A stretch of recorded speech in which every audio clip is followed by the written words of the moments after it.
how do we know which oil to use, which is what you're asking in a way.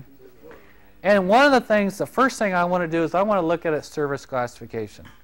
And oils have different classifications. For gasoline, it's going to have an API service rating of an SL and an SG.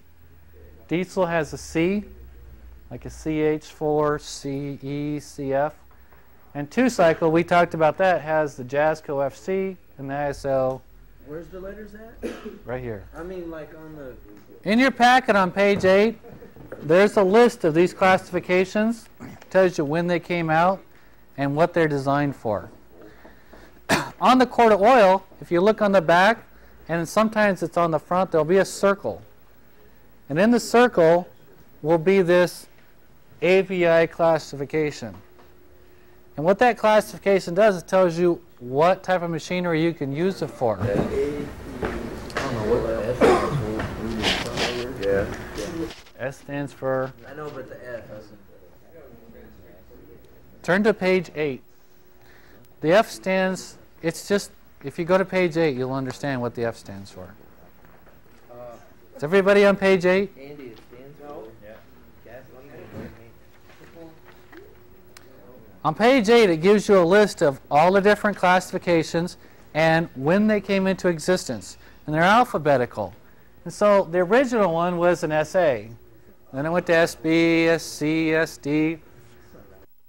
This one's not on your chart. That chart's like 4 or 5 years old. And today, we're all the way up to SL and SJ. And it's because our automotive machinery and our equipment is changing so fast that they have to change the oil to keep up the requirements to keep these engines from going bad. It would be in the owner's manual, like you should use SL in your rig.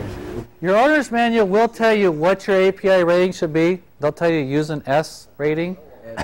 And they'll say use a minimum of an SE. And if it says that you should use a minimum of an SE, anything above an SE meets all the requirements before it plus more. So they're going to be better.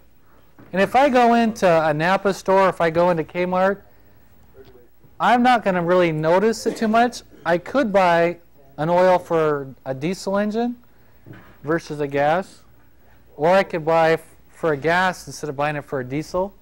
And that's what I'm trying to get you to understand here is there's a big difference between them. Our maintenance department ran gasoline oil in all their diesels for about 3 years before I happened to get some from them. Like, this is the wrong oil. And they're like, we've been using that for 3 years.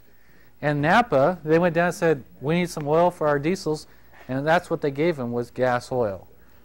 And so a parts person actually gave them the wrong oil. They didn't know the difference, so they were just running it. Both of these, both the weight and the classification is important. You need to make a match then? Yeah. You know what I'm saying? The weight has to, that weight will determine what environment you're working in and what kind of engine you have. The classification is whether it's a gas, a diesel, or a two-cycle. So those are actually completely different things. So you need to have both of those. Here's a quart that says non-detergent 30 weight oil, motor oil. It actually says motor oil on it. Does anybody know what I would use this for? Old cars, manual transmission. What does it say on it again? It says non-detergent SE30 motor oil. SE. So it goes to my Honda. Gas. You added in there. Gas. What's that? You added in letters. Need more oil. No.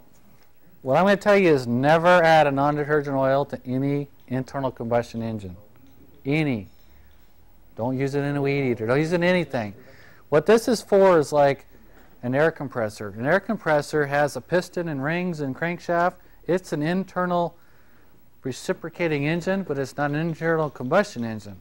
And so because I'm not producing any byproducts from combustion, I don't need the detergent.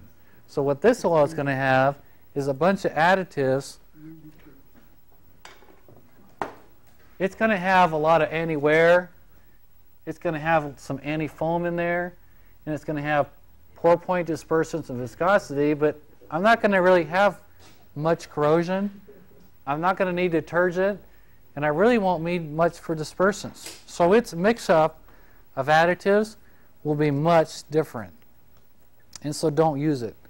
I had a student that bought a brand new Craftsman riding lawnmower, went to a local vendor here and said, I need some oil for it, and they gave him some non-detergent 30-weight oil.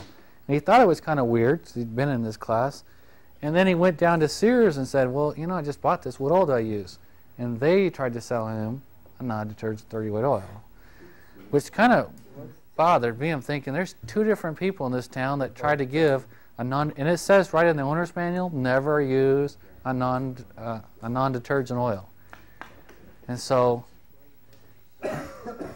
don't do that. So did he end up putting it in No, because then he came and asked me, and I'm like, no. And I thought, for me, I said, well, the fact that Sears did it to him, and they were selling, and I thought, well, this is kind of weird. So I thought, well, I'll just check. I know a guy at Briggs & Stratton, so I called him. So this thing's got a Briggs & Stratton motor, and this company that sells your products is recommending this oil. What do you think? And he's like, oh, my goodness. He goes, no way, ever, never, never, never, under any engine. So I reconfirmed it with the manufacturer.